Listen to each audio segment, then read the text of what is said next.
Hi friends, welcome to my channel Law Standpoint. মই advocate ৰেশমী সিদ্দিক আৰু আপোনালোকে চাই আছে ল ষ্টেণ্ডপইণ্ট ইউটিউব চেনেল বা ফেচবুক পেজ।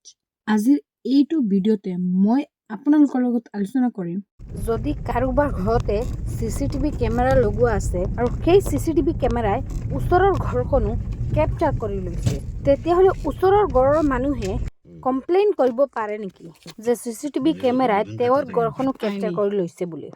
আজি ৰাতিপুৱা ডিউটিলৈ যোৱাৰ আগতে মোৰ ডাঙৰ ককাৰ ছোৱালী তাইক ডক্টৰে প্ৰেছক্ৰাইব কৰা ইনজেকশ্যন কেইটা লগাবলৈ তাইক ফাৰ্মাচীলৈ লৈ যায়।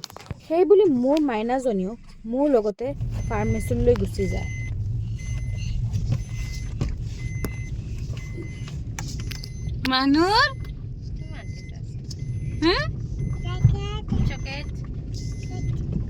আৰু এয়া হৈছে মোৰ মাইনাজনীয়ে তাইৰ মোমাইৰ লগত খেলি থকা দৃশ্য।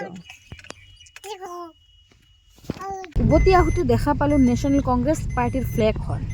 আজি কংগ্ৰেছ পাৰ্টিৰ সভাৰ উদ্দেশ্যে ঘাৰিয়ে ঘাৰিয়ে কংগ্ৰেছ পাৰ্টিৰ ফ্লেগখন উৰুৱাই থকা দৃশ্যমান হয়। এজনৰ ঘৰত চিচিটিভি কেমেৰা লগোৱাৰ পিছত আৰু এজনৰ পৰা আপত্তি আহে যে চিচিটিভি কেমেৰাই মোৰ ঘৰৰ বেছিভাগ কেপচাৰ কৰি লৈছে।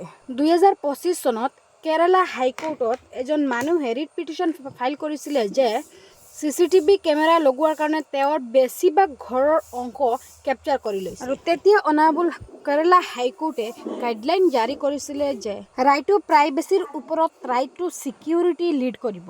সেই মানুহজনে আপত্তি কৰিছিলে যে তেওঁৰ ৰাইট টু প্ৰাইভেচিটো মেইনটেইন হোৱা নাছিলে, আৰু তেনে ক্ষেত্ৰতে কেৰালা হাইকোৰ্ট গাইডলাইন জাৰি কৰিছে এট ফাৰ্ষ্টত আপোনাৰ ৰাইট টু ছিকিউৰিটি, দেন আপোনাৰ ৰাইট টু প্ৰাইভেচি।